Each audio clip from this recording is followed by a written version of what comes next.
کی بگم حرفمو من، این درد تنها شدنو من با کی درد دل کنم؟ هیچکی نمیفهمه منو، آروم نمیگیره دلم، به آخر خط رسیده، حتی دیگه این گریم دردم و تسکین نمیده.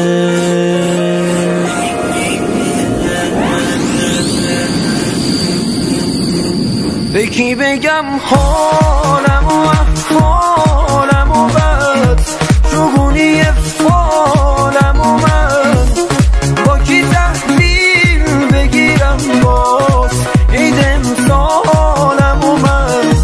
به کی بگم خونه دلم که پریشونه دلم، درد تنهایی بسه دیگه نمیتونه دلم.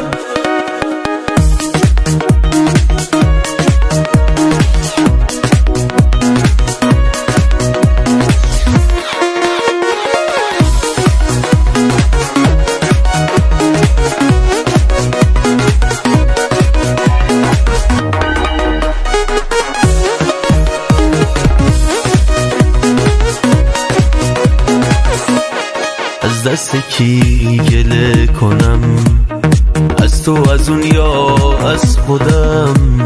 تقصیر کی شده ای خدا، بازیچه یه دستش شدم.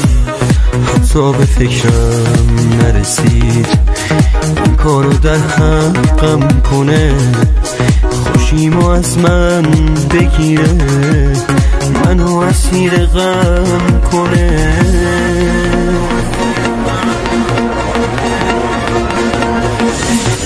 به کی بگم حالم و احوالم و بد، شگونی فالم و من با کی تحویل بگیرم باز عید امسالم و من.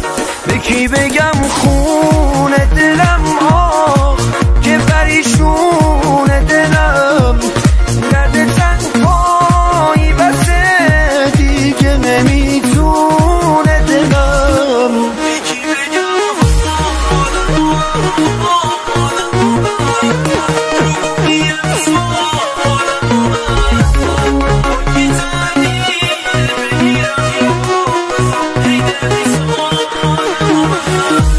به کی بگم